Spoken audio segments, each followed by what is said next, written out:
Bonjour à tous! Je vous fais cette petite vidéo aujourd'hui pour vous parler un petit peu du Horsenality. En ce moment, je me pose pas mal de questions sur le caractère de Django et sa personnalité. Donc j'ai fait 2-3 recherches et j'ai découvert le Horsenality de Pat Parelli. C'est un outil développé donc par Pat Parelli pour aider le cavalier à adopter les principes de sa méthode au profil de son cheval. Et j'ai trouvé juste ce système génial parce que pour connaître la personnalité de son cheval, c'est pas facile. Et donc ce petit test va nous permettre d'en savoir un peu plus et de se positionner un peu plus sur le caractère de son cheval. Ça pourra m'aider à mieux personnaliser son travail, ses entraînements et à l'adapter en fonction de ses besoins en fait, parce que je pense que certaines fois je me trompe et donc ça va vraiment m'aider à me caler correctement sur ce que je dois lui demander ou ne pas lui demander. Tu te demandes peut-être maintenant pourquoi ceci est si important, car finalement c'est qu'un cheval.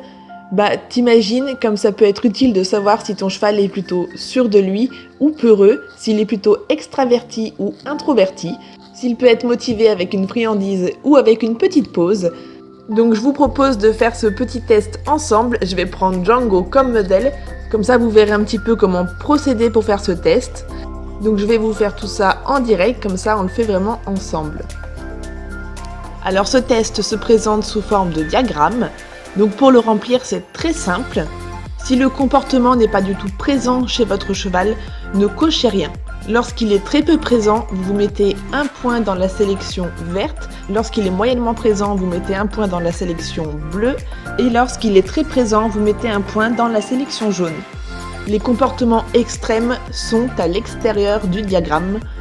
L'endroit où il y aura le plus de comportements extrêmes à moyens sera sa principale Horsenality. Et il peut y avoir deux tendances. Au début du travail, on peut avoir des caractères extrêmes chez certains chevaux. Le but, c'est de faire de ces points extrêmes des qualités et que les points partent vers le centre au fur et à mesure du temps. Car au final, un cheval épanoui aura ces 4 critères. C'est le but à atteindre en donnant plus de calme à un cheval extraverti, plus de confiance à un cheval introverti, etc. En ne perdant pas de vue forcément que rien n'est jamais acquis, un cheval est fait d'inné et d'acquis, il évolue toute sa vie, donc à nous de faire en sorte de le faire évoluer dans le bon sens. Donc c'est parti, je remplis toutes les petites cases qui vont correspondre au comportement et au caractère de Django. Alors commençons par le cerveau droit extroverti, donc impulsif, pas trop, hyper attentif, oui, j'ai mis beaucoup.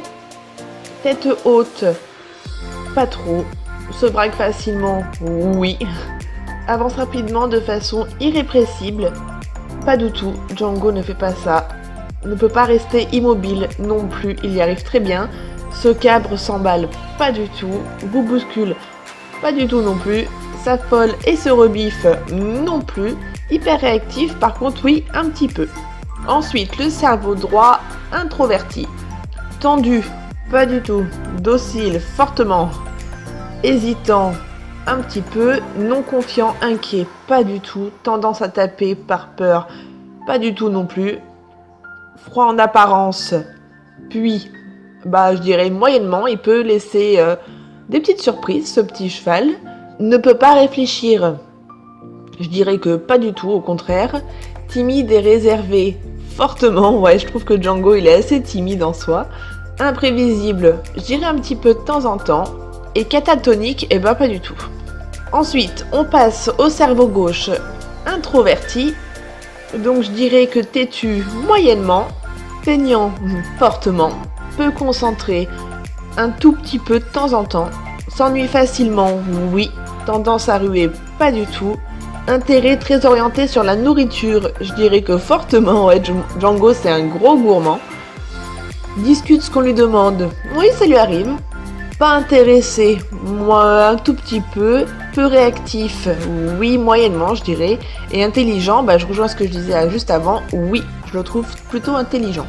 Ensuite passons au cerveau gauche extroverti. Donc sa sympathie, oui Django est très sympathique. Exubérant, un tout petit peu. Volontaire, oui beaucoup. Mordi joue avec sa bouche, il adore ça. Tendance à mordre ou à taper avec un antérieur. Je dirais qu'il a déjà essayé 1 ou 2 fois, mais c'est pas son comportement favori, je dirais, mais je vais le mettre un peu. Facilement désobéissant, un tout petit peu. Charismatique, moyennement. Malin, fin, moyennement. Espiègle, non. Et joueur, un tout petit peu. Donc pour les comportements extrêmes qui sont donc à l'extérieur du diagramme, donc en haut vous avez énergique, non. Va en avant, non. Vif, non. Tendance embarquée, pas du tout. Énergique, ouais. S'arrête facilement, oui, pas de souci, ça je peux le mettre. Lent, moyennement. Et tendance à piler, non, pas du tout. Donc voilà, maintenant que j'ai fini de tout remplir, on peut analyser un petit peu ce petit tableau. Donc on voit clairement que Django, c'est pas trop un cerveau droit, parce qu'il a deux cas extrêmes. Que ça soit extroverti ou introverti, c'est pareil. S'il y a un moyen dans cerveau droit introverti, mais ce qui fait 3 pour l'introverti et 2 pour l'extroverti. Donc je vais passer au cerveau gauche et là on voit que les cases sont quand même déjà plus remplies. Et si on compte le nombre de cases extrêmes à moyenne, on se rend bien compte que Django est un cerveau gauche introverti. Donc quand je regarde le descriptif du cerveau gauche introverti, je lis que les chevaux cerveau gauche introvertis savent pertinemment ce que vous voulez faire ou ne pas faire. Pat Parelli prône la psychologie inversée pour approcher ce type de personnalité. Le challenge que l'on rencontre souvent avec un cerveau gauche introverti est de le faire aller de l'avant. Ainsi, le jeu du cercle, par exemple, peut s'avérer plus difficile qu'avec un autre type de personnalité, avec une précision et une régularité plus dures à atteindre avec une attitude non positive. Ce n'est pas que le cerveau gauche introverti ne veut pas ou ne peut pas aller de l'avant, c'est seulement qu'il ne souhaite pas le faire quand vous lui demandez. En gros, vous l'ennuyez au possible. Voilà ce qui rend votre cheval cerveau gauche introverti moins réactif et plus grincheux. Lui demandez plus d'énergie, lui demandez plus d'engagement, l'ennui, le manque d'objectifs, le manque de récompense. Vous devez faire tout le contraire de ce que je viens de vous citer. Demandez moins d'énergie, dépensez moins d'énergie, ayez un but et récompensez votre cheval. Demandez-lui d'aller plus doucement.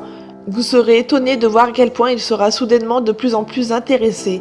Puis, une fois qu'il vous offrira plus d'énergie, ne demandez pas beaucoup. Récompensez-le le plus tôt possible en ralentissant, en vous reposant un moment et en lui donnant quelques gratouilles ou bonbons.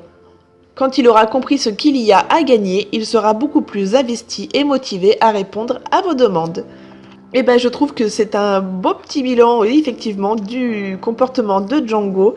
Donc je suis plutôt satisfaite de ce petit test. Je vous invite vous aussi à aller faire le test, donc je vous mets forcément le lien dans la barre d'infos. N'hésitez pas à me dire la personnalité de votre cheval dans les commentaires, ça me fera super plaisir. Et je pense aussi que s'ouvrir un peu l'esprit comme ça sur l'attitude et la personnalité de nos chevaux, c'est génial. Et ça peut, je pense, que nous faire avancer dans la complicité qu'on peut avoir avec eux. Je vous fais à tous des gros bisous, je vous dis à très bientôt dans une prochaine vidéo. Salut les loups!